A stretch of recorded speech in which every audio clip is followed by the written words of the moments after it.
Good evening to all of you. Welcome to GradeUp, India's largest online teaching platform. आज हम लोग matter part 2 discuss करेंगे। कल हम लोगों ने एलिमेंट्स में मेटल्स, नॉन मेटल्स और मेटल वर्ड्स देखा था। लेकिन आप जानते हैं कि मैटर के तीन रासायनिक अवस्थाएं होती हैं: एलिमेंट्स, कंपाउंड्स और मिक्सचर। तो आज हम लोग कंपाउंड और मिक्सचर की बात करेंगे। तो जल्दी जल्दी लाइव आ जाएं आप लोग, ताकि हम बिना किसी देर के अपने सेशन का आगाज कर सकें। सो बहुत सारी बातें डिस्कस करनी है। हमारे साथ इस बीच हैं प्रियरंजन कुमार सिंह, शायानी उद्दार, आशुतोष। गुड इवनिंग, सभी का स्वागत है खैर मकदम है ग्रेडअप पर। बाकी लोग भी जुड़ जाएं, तो थोड़ा सा इंतजार है, कुछ लोगों का और आ जाए हमारे साथ, तो हम सेशन का आगाज कर लें। राहुल, गुड इवनिंग राहुल, स्वागत है आपका भी। तो बहुत इंपॉर्टेंट टॉपिक होने वाला है ये। अभी कुछ ठीक हो राहुल, उम्मीद करता हूँ कि आप भी खैरियत से होंगे। तो अपनी तैयारियों में लगे रहें आप लोग। एग्जाम कब होगा नहीं होगा उसकी चिंता किए बगैर, क्योंकि जब भी एग्जाम होगा तो सिलेक्शन उन्हीं लोगों का होगा जिन लोगों ने पढ़ाई कर रखी है। तो आइए स्टार्ट करते हैं कंपाउंड के बारे में। जैसा कि हमने कहा था कि पदार्थ की तीन रासायनिक अवस्थाएं होती हैं, पदार्थ या द्रव्य की तीन रासायनिक अवस्थाएं होती हैं।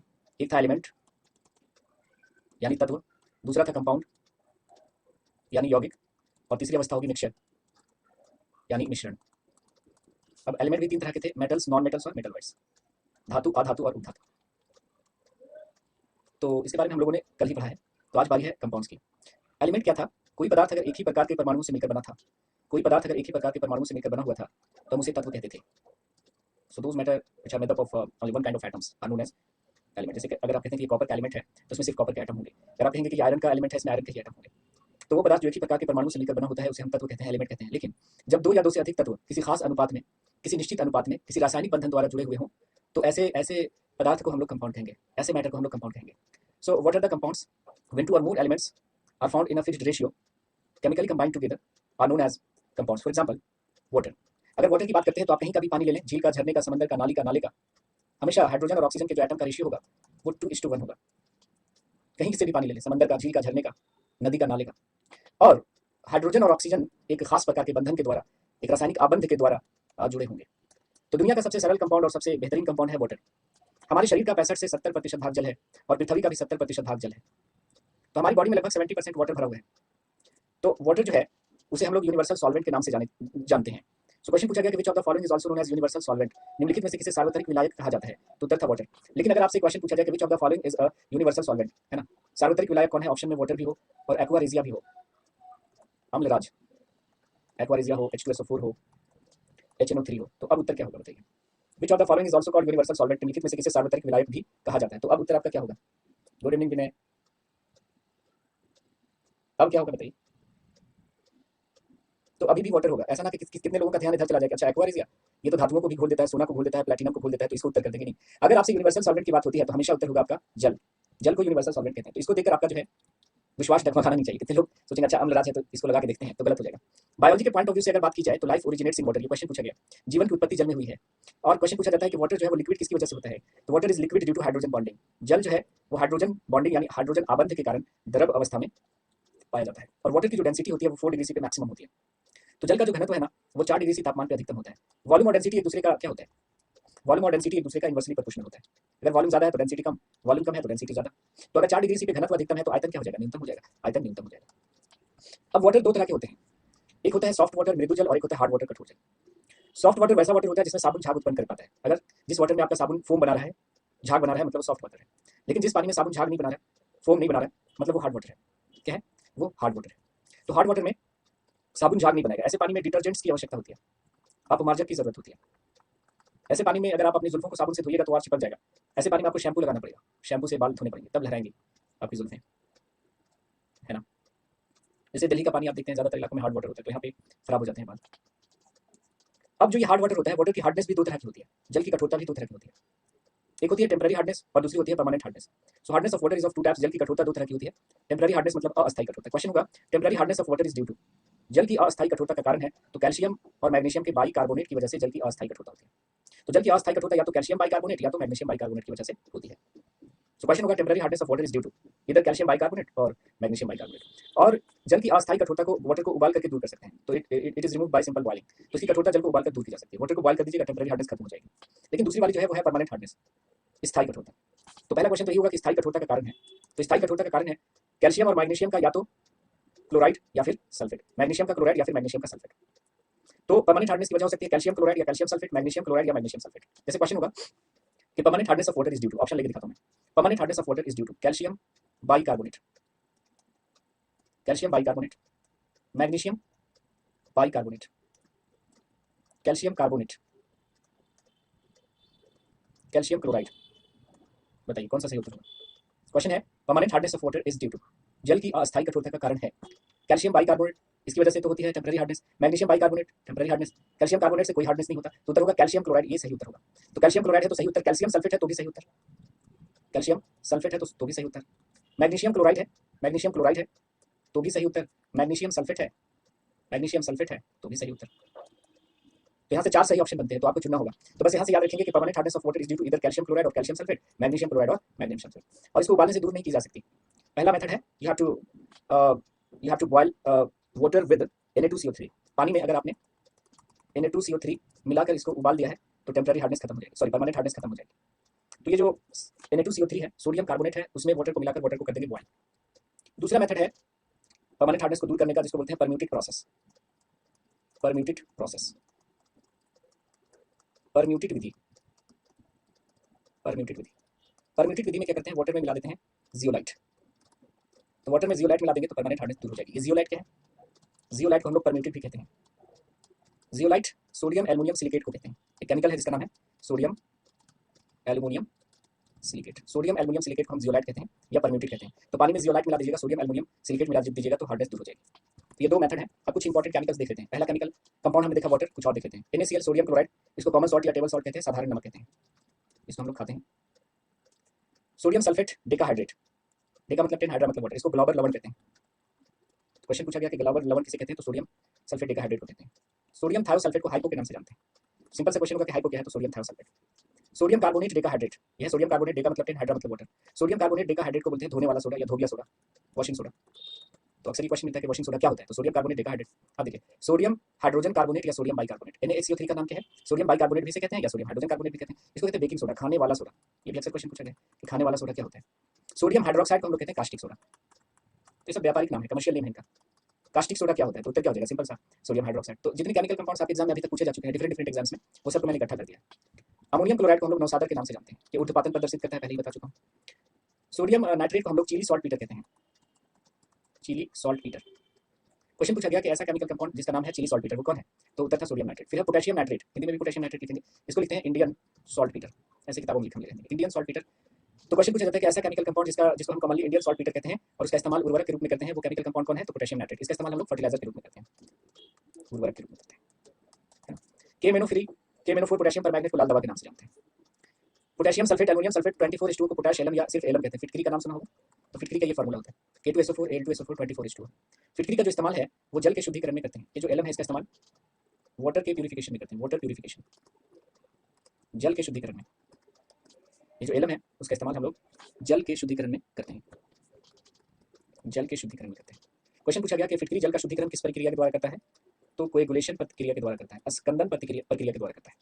आप पानी में अगर फिटकरी मिला देते हो तो क्या होगा, जितनी अशुद्धियां उसको जमा करके कोएगुलेट करके नीचे बैठा देगा, इसको बोलते हैं कोएगुलेशन। फिटकरी का इस्तेमाल हम लोग ब्लड क्लॉटिंग में भी करते हैं, रक्त का थक्का जमाने के लिए या रक्त अस्कंदन के लिए भी करते हैं। जैसे आप शेविंग कर रहे हैं, कट गया, ब्लीडिंग हो रही है, तो वहाँ पे फिटकरी रब कर दोगे आप, तो ब्लीडिंग रुक जाएगी। क्यों, क्योंकि एल्युमिनियम को जब रब करोगे तो वहाँ पे जो वाटर है, सॉरी फिटकरी वाटर के साथ रिएक्शन करके रिलीज करेगा Al3+, और Al3+ ही ब्लड क्लॉटिंग करता है। तो क्वेश्चन पूछा गया कि फिटकरी का इस्तेमाल ब्लड क्लॉटिंग में किया जाता है, फिटकरी का कौन सा पार्ट ब्लड क्लॉटिंग में पार्टिसिपेट करता है, तो उत्तर है aluminium ion. Sodium tetraborate decahydrate, इसको बोएक्स यानी सुहागा बोलते हैं। इसका सुहाग से कोई लेना देना नहीं है, इसका इस्तेमाल पेपर इंडस्ट्री में करते हैं, कांच बनाने में करते हैं, बोरी पाउडर बनाने में करते हैं। तो सोडियम टेट्राबोरेट डेकाहाइड्रेट को सुहागा कहते हैं, इसका ये फार्मूला याद रख लीजिएगा। HGS मर्क्यूरिक सल्फाइड, इसका नाम है सिंदूर, वर्मिलियम, इसका लेना देना सुहाग से है। तो क्वेश्चन होगा कि सिंदूर क्या है, तो सिंपल सा उत्तर होगा मर्क्यूरिक सल्फाइड। तो ऐसा क्वेश्चन पूछता है, तो वर्मिलियम क्या है, तो मर्क्यूरिक सल्फाइड ही होता है सिंदूर, जिसको लोग लगाते हैं अपने। कैल्शियम ऑक्साइड को हम लोग क्विक लैम कहते हैं, चूना जो खरीद कर लाते हैं मार्केट में उसको हम क्विक लैम कहते हैं। क्विक लैम का मतलब चूना हुआ। कैल्शियम ऑक्साइड को पानी में आप घोल दीजिएगा तो बन जाएगा कैल्शियम हाइड्रोक्साइड। कैल्शियम हाइड्रोक्साइड को बोलते हैं सेलेक्ट लैम या लाइम वाटर, है ना, बुझा हुआ चूना, बुझा हुआ चूना या चूना पानी, चूना पानी। कैल्शियम हाइड्रोक्साइड से CO2 गैस प्रवाहित करिएगा तो बन जाएगा CaCO3, मिल्की हो जाएगा ये, क्योंकि CaCO3 बन जाएगा, यही कैल्शियम कार्बोनेट। कैल्शियम कार्बोनेट ही होता है मोती में, संगमरमर में, चौक में और अंडे के छिलके में। तो आपसे पूछा गया कि मोती, संगमरमर, चौक, अंडे का छिलका में क्या होता है, तो सब में क्या होता है, कैल्शियम कार्बोनेट होता है। CaOCl2, इसका नाम होता है कैल्शियम ऑक्सीक्लोराइड या कैल्शियम हाइपोक्लोराइड, इसको कहते हैं ब्लीचिंग पाउडर, विरंजक चूर्ण। क्वेश्चन कैसे पूछेगा कि विरंजक चूर्ण क्या होता है, उसका रासायनिक नाम क्या होता है, तो ऑप्शन में या तो कैल्शियम ऑक्सीक्लोराइड होगा या कैल्शियम हाइपोक्लोराइड होगा, फॉर्मूला बहुत कम ही पूछता है। ठीक है ना। ये कैसे बनता है, ये जो सेलेक्ट लाइन है कैल्शियम हाइड्रोक्साइड को हम लोग क्या बोलते हैं, सेलेक्ट लाइन, बुझा हुआ चूना। इस पर क्लोरीन गैस प्रवाहित करेंगे तो बन जाएगा CaOCl2। तो बुझा हुआ चूना पर क्लोरीन गैस प्रवाहित करने से ब्लीचिंग पाउडर बन जाता है। कैल्शियम सल्फेट डाइहाइड्रेट को हम लोग जिप्सम बोलते हैं। देखिए अक्सर आपके एग्जाम में मिलेगा कि जिप्सम क्या होता है, तो कैल्शियम सल्फेट डाइहाइड्रेट, डाई मतलब 2, हाइड्रा मतलब वाटर। अब इस कैल्शियम सल्फेट डाइहाइड्रेट को हीट करेंगे कितने डिग्री पे, 373 केल्विन पे हीट करेंगे। 373 केल्विन पे हीट करेंगे तो ये 1.5 वाटर का मॉलिक्यूल बाहर निकाल देगा। हीट करिएगा तो वाटर इसमें 2 है, तो 1.5 मॉलिक्यूल वाटर का बाहर निकाल देगा, कितना बचेगा, हाफ। तो बच गया क्या, calcium sulphate hemi hydrate, hemi मतलब हाफ, हाइड्रा मतलब वाटर। इसको बोलते हैं POP, plaster of Paris, plaster of Paris. तो क्वेश्चन पूछा जाता है कि प्लास्टर ऑफ पेरिस का फार्मूला क्या होता है, और फार्मूला तो नहीं पूछते, मतलब केमिकल नेम क्या होता है, तो कैल्शियम सल्फेट हेमी हाइड्रेट कैसे बनता है, तो जिप्सम को हीट करेंगे कितने डिग्री पे, 373 केल्विन पे, तो 1.5 वाटर का मॉलिक्यूल निकल जाएगा, बचेगा हाफ। इसी को हम बोलते हैं plaster of Paris. Plaster of Paris का यूज हम लोग टूटी हड्डियों को जोड़ने में करते हैं, लैब में केमिकल को सील करने में करते हैं, स्टैचूज बनाने में करते हैं, फायर प्रूफ मटेरियल बनाने में करते हैं, घरों में डिजाइन टॉय स्टैचू वगैरह बनाने में करते हैं। मैग्नीशियम हाइड्रोक्साइड को हम लोग मिल्क ऑफ मैग्नीशिया कहते हैं, मिल्क ऑफ मैग्नीशिया। इसका इस्तेमाल एंटासिड के रूप में किया जाता है। एंटासिड वो दवाएं होती हैं जो एसिडिटी को खत्म करने के लिए यूज की जाती हैं। मैग्नीशियम सल्फेट हेप्टाहाइड्रेट को हम लोग इप्सम बोलते हैं। तो जिप्सम क्या था, magnesium sulphate, sorry calcium sulphate, और इप्सम क्या है, magnesium sulphate. Copper sulphate 5H2O को ब्लू विट्रियोल कहते हैं, नीला थोथा या नीला कसीस। नीला थोथा या नीला कसीस क्या होता है, तो कॉपर सल्फेट पेंटाहाइड्रेट, पेंटा मतलब 5, हाइड्रा मतलब वाटर। आयरन सल्फेट हेप्टाहाइड्रेट को हम बोलते हैं हरा थोथा या हरा cassis, green vitriol. Zinc sulphate heptahydrate को कहते हैं व्हाइट विट्रियोल, उजला थोथा। जिंक ऑक्साइड को हम लोग कहते हैं फिलोसफर्स वुल, फिलोसफर वुल। जिंक कार्बोनेट को हम बोलते हैं कैलिमाइन। देखिए कैलिमाइन सॉल्यूशन क्या था, कैलिमाइन सॉल्यूशन क्या था, मैंने बोला था कैलिमाइन सॉल्यूशन क्या है, तो बेकिंग सोडा को पानी में घोल दो तो ये हो जाता है कैलिमाइन सॉल्यूशन। चीटी अगर काट ले तो वहाँ पे रब कीजिए इस घोल को। लेकिन अगर पूछा जाए कैलिमाइन क्या होता है, तो कैलिमाइन जिंक कार्बोनेट को बोलते हैं, जिंक कार्बोनेट को हम लोग कैलिमाइन कहते हैं। ठीक है, तो जिंक कार्बोनेट को हम लोग कैलिमाइन के नाम से जानते हैं। और चूहे मारने की दवा, चूहे मारने की दवा होती है कौन, जिंक फॉस्फाइड। तो ये क्वेश्चन अक्सर पूछा गया कि चूहे मारने की दवा में क्या कौन सा केमिकल होता है, तो जिंक फॉस्फाइड को चूहे मारने की दवा कहते हैं। लोग इसे चूहे मारने के लिए इस्तेमाल करते हैं, लेकिन आदमी भी मरना चाहे खाकर तो मर सकता है। सिल्वर नाइट्रेट को हम लूनर कास्टिक कहते हैं, क्या बोलते हैं, लूनर कास्टिक। इसका इस्तेमाल इंक बनाने में करते हैं। कौन सा इंक, जो मतदान के बाद उंगलियों पर लगाई जाती है, वोटिंग के बाद जो उंगलियों पर लगाई जाती है इंक, उसमें सिल्वर नाइट्रेट होता है। AgCl को हम लोग हॉर्न सिल्वर के नाम से जानते हैं, तो AgCl यानी सिल्वर क्लोराइड को हॉर्न सिल्वर कहते हैं। सिल्वर आयोडाइड, इसका इस्तेमाल कृत्रिम वर्षा में करते हैं। तो आर्टिफिशियल रेन, जिसको हम लोग क्लाउड सीडिंग भी कहते हैं, कृत्रिम वर्षा में silver iodide plus dry ice का छिड़काव जिस पर्टिकुलर एरिया में करेंगे हेलीकॉप्टर से, उस पर्टिकुलर एरिया में बारिश होने लगेगी। ड्राई आइस क्या होता है, सॉलिड CO2। ड्राई आइस बताया था पहले, सॉलिड CO2 ठोस कार्बन डाइऑक्साइड को ड्राई आइस कहते हैं। तो बहुत ही सुपर डुपर हिट क्वेश्चन है कि कृत्रिम वर्षा में किसका इस्तेमाल किया जाता है, तो सिल्वर आयोडाइड का। सिल्वर ब्रोमाइड का इस्तेमाल ब्लैक एंड व्हाइट फोटोग्राफी में करते हैं, श्वेत श्याम फोटोग्राफी में। पोटेशियम ब्रोमाइड का इस्तेमाल सिडेटिव यानी शांति कारक के रूप में करते हैं। वो दवाएं जो आपके टेंशन को खत्म करती हैं, डिप्रेशन को कम करती हैं, उसको सिडेटिव कहते हैं, उसमें पोटेशियम ब्रोमाइड होता है। सिलिकॉन डाइऑक्साइड को हम लोग सिलिका, सिलिका या क्वार्ट्ज कहते हैं। बहुत बार पूछा गया कि क्वार्ट्ज या सिलिका क्या होता है, तो सिलिकॉन डाइऑक्साइड को कहते हैं। बताने की जरूरत है क्या कि ये सब क्वेश्चन कितना इंपॉर्टेंट है। सिलिकॉन कार्बाइड को हम लोग कार्बोरंडम या आर्टिफिशियल डायमंड कहते हैं। सिलिकॉन कार्बाइड को क्या बोलते हैं, कार्बोरंडम या कृत्रिम हीरा। इसका इस्तेमाल काफी कठोर पदार्थों को काटने के लिए किया जाता है, तो बहुत ज्यादा हार्ड मटेरियल है उसको कट करने के लिए हम लोग सिलिकॉन कार्बाइड का इस्तेमाल करते हैं। सिलिकॉन कार्बाइड को कार्बोरंडम या आर्टिफिशियल डायमंड के नाम से जाना जाता है। हाइड्रोजन फ्लोराइड का इस्तेमाल कांच पर लिखने के लिए किया जाता है, it is used to write on glasses, कांच पर लिखने के लिए। फॉस्फीन, फॉस्फीन का जो इस्तेमाल है वो हॉर्म्स संकेत के लिए किया जाता है, या it is also used to make smoke screen in wars, है ना, हॉर्म्स सिग्नल। ये जो फॉस्फीन होती है एक गैस होती है, बिल्कुल व्हाइट कलर का बादल जैसा निकलेगा गैस, ये रिलीज कर दीजिएगा तो धुआं का गुबार सा निकलेगा, व्हाइट कलर का बादल जैसा। फॉस्फीन का इस्तेमाल हॉर्म्स सिग्नल के रूप में करते हैं, हॉर्म्स संकेत बनाने में, हॉर्म्स संकेत के रूप में। और हॉर्म संकेत किसके लिए यूज होता है, सिग्नल्स फॉर शिप, समुद्री जहाजों को संकेत देने के लिए। आपने टाइटैनिक देखा होगा कि जब टाइटैनिक डूब रही होगी तो इस तरह से वो ऊपर में रिलीज करते हैं एकदम व्हाइट व्हाइट सा धुआं धुआं सा, है ना। तो समुद्र में फॉस्फीन का रिलीज होने का मतलब ही होता है कि वहाँ पर कोई मुसीबत में है, वहाँ पे कोई मुसीबत में है, तो दूसरे जहाज वाले उसकी मतलब उसकी मदद को आ जाते हैं, उसी को हॉर्म सिग्नल कहते हैं। इसका इस्तेमाल स्मोक स्क्रीन बनाने में भी किया जाता है, युद्ध में धूम्रपट बनाने में, स्मोक स्क्रीन इन वॉर, युद्ध में धूम्रपट बनाने में भी करते हैं। जैसे आपको दुश्मनों ने घेर लिया है, बहुत सारे इधर दुश्मन है आपके, आप तन्हा है, यहाँ से आपको भागना है, तो आप क्या करें कि यहाँ पे फॉस्फेट रिलीज कर देंगे तो पूरा धुआं धुआं सा हो जाएगा, एक धुएं का एक स्क्रीन जैसा बन जाएगा। अब इन लोगों को कुछ देर तक कुछ भी दिखाई नहीं देगा, आप यहाँ से भाग लेंगे, यहाँ से भाग लेंगे। एक मूवी होती है उसमें हीरो होता है, हीरो अपना सिगार फेंक देता है, ये सिगार पी रहा होता है, सिगार फेंक देता है नीचे, तो सिगार से फॉस्फेट निकलता है, ये धुआं धुआं हो जाता है बिल्कुल, और वो मिसाइल का जो है फ्यूज निकाल लेता है, और गेंडा स्वामी विलन जो होता है वो देखता रह जाता है। देखा होगा मूवी सबने। तो जो फॉस्फीन है it is used to make Holme signal और it is also used to make smoke screen war, युद्ध में धूम्रपट बनाने में भी इसका इस्तेमाल करते हैं।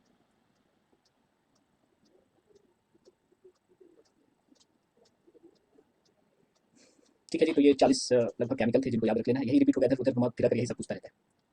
क्लियर हो गया, डन हो गया सबका से, तो आगे बढ़ूँ मैं फिर, आगे बढ़ा जाए फिर, तो बहुत इंपॉर्टेंट केमिकल्स हैं सबके सब। Now we are going to discuss the mixture. देखिए, अगर कोई पदार्थ एक ही प्रकार के परमाणुओं से मिलकर बना होता था तो उसे तत्व कहते थे। जब दो या दो से अधिक तत्व किसी निश्चित अनुपात में किसी बंधन द्वारा जुड़े हुए हो तो कंपाउंड कहलाते हैं। लेकिन जब दो या दो से अधिक तत्व किसी भी अनुपात में बिना किसी रासायनिक बंधन के द्वारा एक साथ हैं तो उसको हम मिक्सचर कहते हैं। जैसे जैसे देखो, आप ये पानी ले लो, आप उसमें आपने 100 ग्राम चीनी मिला दिया है या 200 ग्राम चीनी मिला दिया है, मिश्रण ही कहलाएगा। तो दो या दो से अधिक तत्व जब किसी बिना किसी निश्चित अनुपात के एक दूसरे के साथ बिना किसी रासायनिक बंधन के जुड़े हुए हों तो उसे मिक्सचर कहते हैं। तो लिख दिया है मैंने, अ मिक्सचर कंटेन टू और मोर सब्सटेंसेस, एलिमेंट्स और compound that are not chemically combined together. And mixtures are of two types, homogeneous mixture, heterogeneous mixture. तो जब दो या दो से अधिक तत्व या यौगिक किसी भी अनिश्चित अनुपात में मिले होते हैं तो उसे मिश्रण कहते हैं। और मिश्रण दो प्रकार के होते हैं, होमोजेनियस यानी समांगी मिश्रण और हेटेरोजेनियस यानी विषमांगी मिश्रण, विषमांगी मिश्रण। ठीक है, अब देखिए होमोजेनियस मिक्सचर और हेटेरोजेनियस मिक्सचर में अंतर क्या होता है। मिक्सचर कैसे बनता है, जब सोल्यूट को सॉल्वेंट में मिला देते हैं तो बनता है सोल्यूशन। सोल्यूट वो होता है जो घुलता है और सॉल्वेंट वो होता है जो घुलाता है, और उन दोनों के मिलने से जो बनता है वो सोल्यूशन होगा। जैसे जैसे देखिए ना, आप चीनी ले लें और चीनी को पानी में मिला दें तो क्या बन जाएगा, शुगर सिरप बन जाएगा, शरबत बन जाएगा, सिरप बन जाएगा। सिरप का मतलब शरबत होता है। तो चीनी में पानी मिला दिया तो ये चीनी कहलाएगा विलय, सोल्यूट, और पानी विलायक, मतलब जो घुलता है वो सॉल्वेंट और जो घुलता है वो सोल्यूट, जो दोनों के मिलने से बनता है वो सोल्यूशन हो गया, है ना। तो ऐसा मिक्सचर जिसका कॉम्पोजिशन थ्रू आउट यूनिफॉर्म होता है। जैसे आपने चीनी में पानी मिला दिया तो ये बन गया शरबत बन गया। अब इस शरबत को आप यहाँ से चखो, यहाँ से चखो, यहाँ से चखो, बराबर मीठा होगा, है ना। तो वैसा वैसा सॉल्यूशन जिसका कॉम्पोजिशन हर जगह समान हो क्या कहलाएगा, समांगी मिश्रण, होमोजेनियस मिश्रण। अब देखो, आप इस सॉल्यूशन को कुछ देर तक छोड़ दो तो ऐसा कभी नहीं होगा, ऐसा कभी नहीं होगा कि सारा चीनी नीचे और पानी ऊपर। मतलब जिसके सोल्यूट, जिसके विलय सेटल्ड नहीं होते हो, नीचे बैठ नहीं जाते हो, उसको हम बोलेंगे होमोजेनियस मिक्सचर। नाउ अब हम क्या करें, एक फिल्टर पेपर लें और इस फिल्टर पेपर पर इस सॉल्यूशन को डालें तो इसको सोल्यूट फिल्टर पेपर से भी क्रॉस कर जाएंगे। मतलब इसके सोल्यूट, इसके विलय इतने छोटे होते हैं कि ये फिल्टर पेपर को भी क्रॉस कर जाएंगे। ऐसा नहीं होगा कि चीनी छन जाएगा और पानी नीचे आ जाएगा। तो देखिए, वैसा सॉल्यूशन जिसका कंपोजिशन यूनिफॉर्म हो, जिसके सोल्यूट सेटल्ड ना होते हो, जिसके सोल्यूट इतने छोटे हैं कि वो फिल्टर पेपर को भी क्रॉस कर जाते हो, कहलाता है होमोजेनियस मिक्सचर। और होमोजेनियस मिक्सचर को सोल्यूशन बोला जाता है। क्या बोला जाता है, सोल्यूशन, विलियन। जैसे पानी में, चीनी में पानी का घोल, नमक में पानी का घोल, glucose water, alcohol water, iodine alcohol, ये सब होमोजेनियस मिक्सचर के उदाहरण हैं। तो sugar plus water, salt plus water, glucose plus water, alcohol plus water, iodine plus water, these are the examples of homogeneous mixture. Heterogeneous तो देखते ही समझ में आ जाएगा। हेटेरोजेनियस मिक्सचर यानी विषमांगी मिश्रण वो होंगे जिसका कंपोजिशन यूनिफॉर्म नहीं होगा। जैसे आप सैंड में वाटर मिला दें, ये जो रेत है, रेत में आप वाटर मिला दें, तो रेत में वाटर मिला देंगे तो क्या इसका कंपोजिशन एक जैसा हो सकता है, क्या यूनिफॉर्म हो सकता है, क्या नहीं होगा कभी। दूसरी बात, इस घोल को आप थोड़ी देर छोड़ दें तो सारा जो है वो सैंड नीचे, सारा सैंड नीचे और वाटर ऊपर आ जाएगा। मतलब हेटेरोजेनियस मिक्सचर वो होगा जिसका कंपोजिशन यूनिफॉर्म नहीं होगा, जिसके सोल्यूट यानी विलय सेटल्ड हो जाते हो, बैठ जाते हो नीचे और फिल्टर पेपर से छन जाते हो। अब इस सॉल्यूशन को फिल्टर पेपर से गुजारिएगा तो सारा रेत अलग हो जाएगा और पानी अलग हो जाएगा छन कर। तो देखिए, वैसा सॉल्यूशन, वैसा मिक्सचर जिसका कंपोजिशन एक जैसा ना हो, आप अलग अलग देख पाएंगे कि भाई इसमें रेत भी है, पानी भी है, वो दिखेगा अलग अलग। लेकिन चीनी में पानी घोल दिया तो आपको दिखेगा क्या कि चीनी अलग है, पानी अलग है, ऐसा तो नहीं दिखेगा, है ना। जिसके सोल्यूट बड़े होने के कारण फिल्टर पेपर को क्रॉस ना कर पाते हैं उसको हेटेरोजेनियस मिक्सचर कहेंगे। जैसे sand water, chalk water, soil water, oil water, पानी में तेल मिला दिया, मिट्टी में पानी मिला दिया, चॉक में पानी मिला दिया, सैंड में पानी मिला दिया, तो ये सब हेटेरोजेनियस मिक्सचर के उदाहरण हैं, हेटेरोजेनियस मिक्सचर के उदाहरण हैं। अब हेटेरोजेनियस मिक्सचर दो प्रकार के होते हैं। विषमांगी मिश्रण, विषमांगी मिश्रण दो प्रकार के होते हैं, दो प्रकार के होते हैं। पहला है कोलोइड यानी कोलोइडी विलियन और दूसरा है सस्पेंशन यानी निलंबन। तो देख लेते हैं कि भाई सॉल्यूशन यानी विलियन, कोलोइडल सॉल्यूशन और सस्पेंशन में क्या अंतर है। तो अंतर बस होता है सोल्यूट पार्टिकल का। अगर सोल्यूट के पार्टिकल का साइज 1 नैनोमीटर से कम है तो सॉल्यूशन होगा, 1 से 100 नैनोमीटर के बीच है तो कोलोइड कहलाएगा, और 100 नैनोमीटर से ज्यादा है अगर विलय सोल्यूट का पार्टिकल तो सस्पेंशन कहलाएगा। ये कैसा आपको दिखेगा, क्लियर सॉल्यूशन दिखेगा, ये धुंधला दिखेगा, ये भी धुंधला दिखेगा, क्लाउडी दिखेगा। नेचर की बात करें, प्रकृति की बात करें तो ये होमोजेनियस होगा, समान मिश्रण होता है सॉल्यूशन, और ये दोनों क्या हेटेरोजेनियस है, बता दिया अभी, ये दोनों विषमांगी मिश्रण के उदाहरण। विषमांगी मिश्रण दो प्रकार के होते हैं, कोलोइड और सस्पेंशन। उसके बाद सॉल्यूशन जो है वो टिंडल प्रभाव प्रदर्शित करेगा, सॉरी नहीं प्रदर्शित करेगा, और ये दोनों टिंडल इफेक्ट शो करेंगे। टिंडल इफेक्ट क्या है पहले भी बताया, अभी भी बताऊंगा थोड़ी देर में। इसके सोल्यूट इतने छोटे होते हैं कि फिल्टर पेपर को क्रॉस कर जाएंगे, इसके भी पार्टिकल फिल्टर पेपर को क्रॉस कर जाएंगे, लेकिन इसके पार्टिकल फिल्टर पेपर को क्रॉस नहीं कर पाएंगे, बड़े होते हैं। इसके पार्टिकल्स, इसके जो सोल्यूट पार्टिकल होते हैं वो इतने छोटे होते हैं, इतने छोटे होते हैं कि ना तो इसे नेकेड आई से ना तो माइक्रोस्कोप से देख पाएंगे, और इसे नेकेड आई से तो देख नहीं सकते लेकिन माइक्रोस्कोप से देख पाएंगे आप इसको आप नेकेड आई से भी देख सकते हैं इसके पार्टिकल्स को, और माइक्रोस्कोप से भी देख सकते हैं। एग्जांपल विलियन का एग्जांपल तो बता ही दिया था, नमक में पानी का घोल, कोलोइड में बता दिया, मिल्क, मिल्क क्या है, कोलोइडल सॉल्यूशन है, मडी वाटर, ये सब क्या है, सस्पेंशन है, सस्पेंशन के उदाहरण है। तो बस सोल्यूट पार्टिकल का क्या होता है, लफड़ा होता है। तो ये सॉल्यूशन हो गया, इसको एक बार देख लीजिए हिंदी में भी, इंग्लिश में टैबलेट फॉर्म में मैंने दे रखा है और इसको ऐसे ही रख दिया मैंने। यह सॉल्यूशन के कैरेक्टरिस्टिक्स एक बार देख लीजिए, आप लोग पढ़ लीजिए। यह कोलोइड,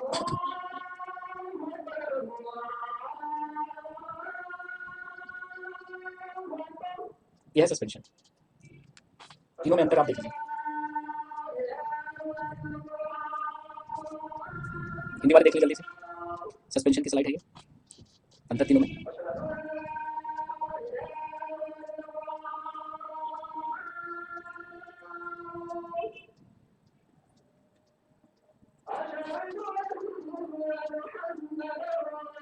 टिंडल इफेक्ट आते हैं। मैंने बताया था कि टिंडल इफेक्ट क्या है।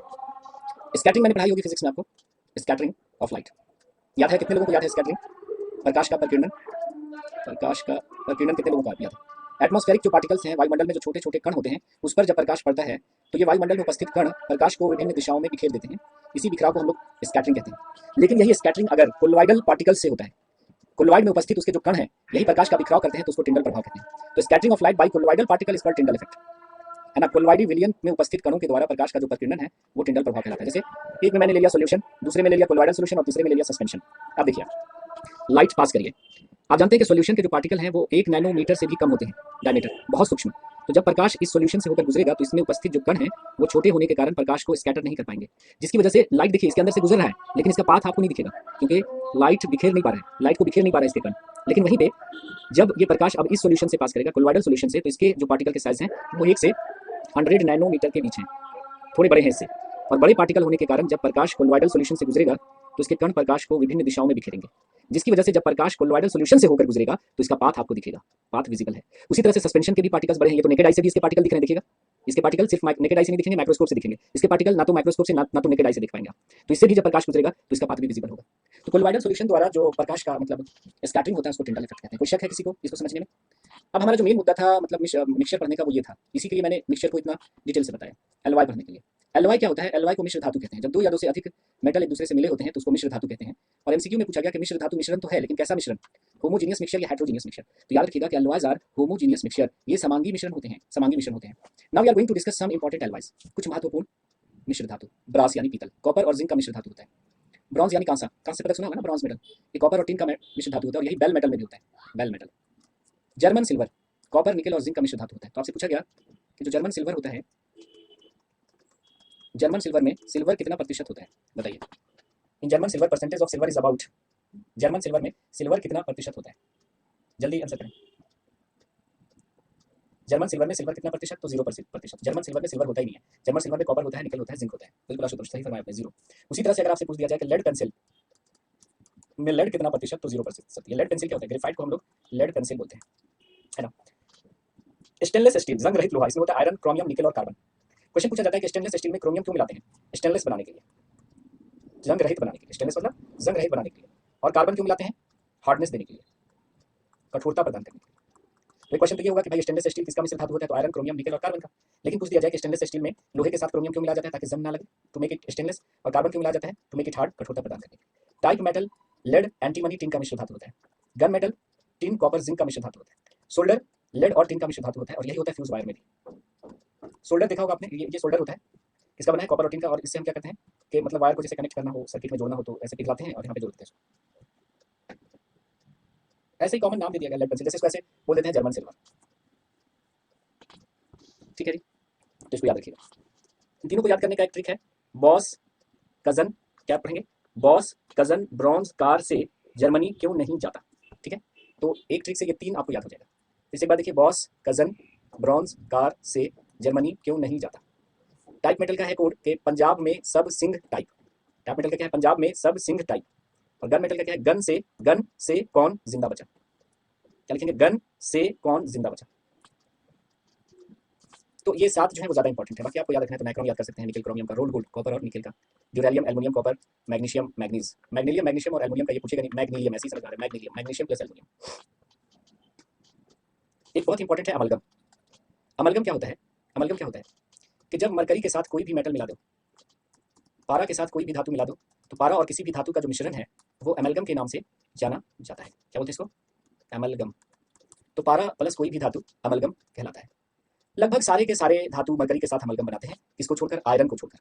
तो क्वेश्चन होगा कि कौन सा धातु मरकरी के साथ अमलगम का निर्माण नहीं करता? तो जनरली आयरन होगा। वैसे प्लैटिनम, टंगस्टन और टेंटेलम भी नहीं करते, लेकिन जनरली ऑप्शन में आयरन मिलेगा। यूज कहाँ कहाँ करते हैं अमलगम का? तो सिल्वर मरकरी अमलगम का इस्तेमाल दंत चिकित्सक करते हैं, दांतों को फिल करने के लिए, कैविटी हो जाती है दांतों में तो इसको फिल करने के लिए करते हैं।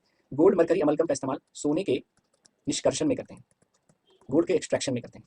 तो गोल्ड मरकरी अमलगम का इस्तेमाल सोने के निष्कर्षण में किया जाता है। तो अमलगम याद रखिएगा कि पारा प्लस कोई भी धातु अमलगम कहलाता है।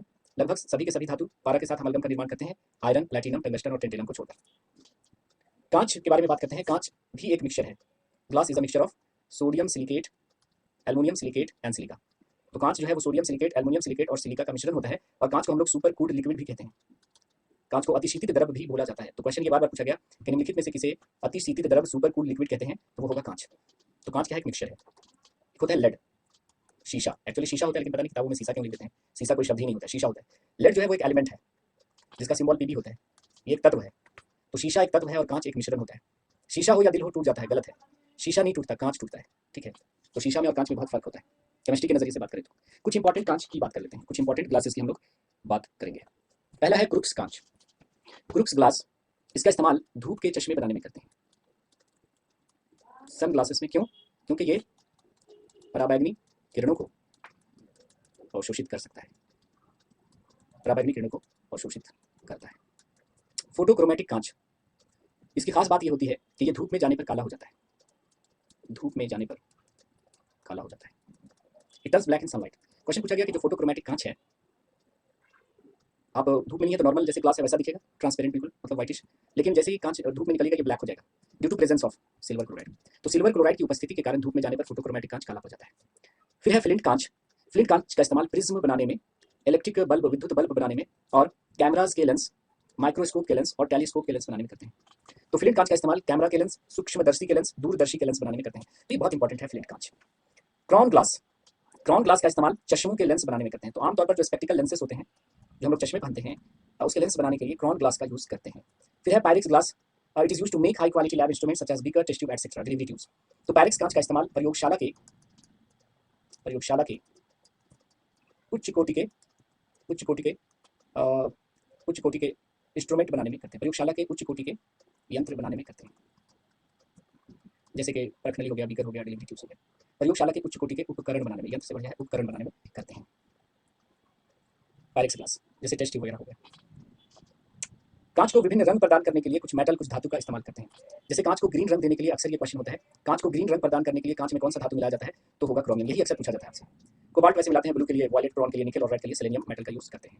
तो विभिन्न विभिन्न रंग देने के लिए विभिन्न विभिन्न धातुओं को कांच में मिक्स करते हैं। अक्सर आपसे ग्रीन का पूछेगा।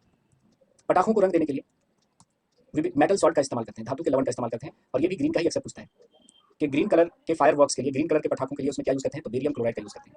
बाकी रेड के लिए स्ट्रोंशियम कार्बोनेट है, कॉपर क्लोराइड ब्लू के लिए है, सोडियम नाइट्रेट येलो के लिए है, कैल्शियम क्लोराइड ऑरेंज के लिए है।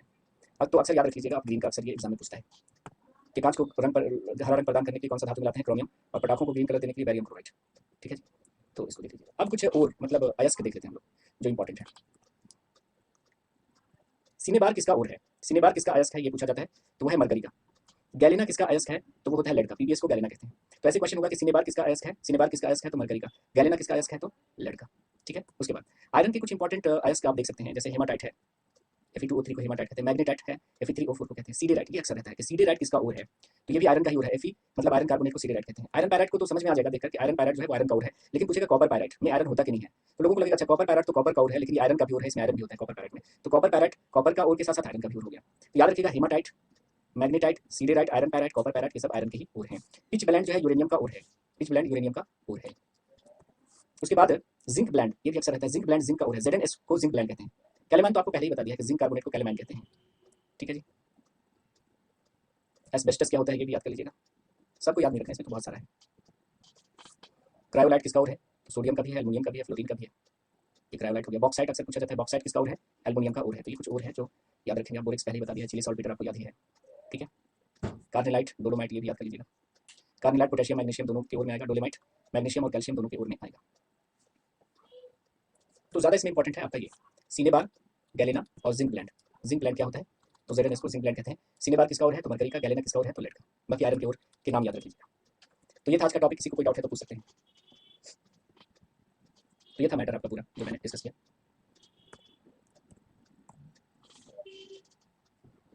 चश्मा एक आता है, आप जाइएगा चश्मों की दुकान पे, बोलिएगा कि मतलब वो हमें दीजिए, जैसे ब्लू कट जो आता है क्रिजाल का लेंस का, वो ये जो रेज आ रही होती है ना, हार्मफुल रेज जो आ रही होती है उसको मतलब छान लेता है, वो छान कराता है। तो देखिएगा टॉर्च ऐसे दिखाएगा, लेंस पे लगाएगा तो टॉर्च से वो वाला रेज पास नहीं करेगा, बाकी नॉर्मल लेंस से वो पास कर जाएगा। तो जैसे आप मोबाइल देखते हैं, लैपटॉप देखते हैं, तो क्रिजाल का जो लेंस आता है ब्लू कट करके, ब्लू कट वो ऐसे इस तरह से दिखेगा, तो वो ब्लू ब्लू दिखेगा भी थोड़ा सा, ठीक है आशुतोष। तो अगर आप बराबर यूज़ करते हैं, जैसे मुझे भी पहनना चाहिए, मैं नहीं पहन रहा हूँ अभी फिलहाल, पर आंखों में पावर हो ना हो, अगर आप कंप्यूटर पे बार बार काम करते हैं तो वो आपको लेंस लगा लेना चाहिए, नॉर्मल वाला भी। किसी का और कोई डाउट है, और कोई स्लाइड बोल रहे थे, अनु कह रहे sir please last slide show कर दें। लास्ट स्लाइड ये है, ये सब क्वेश्चन ही है। मैं आपको जो लग रहा होगा कि जो थ्योरी का क्वेश्चन है वो सब क्वेश्चन रहते हैं अपने आप में,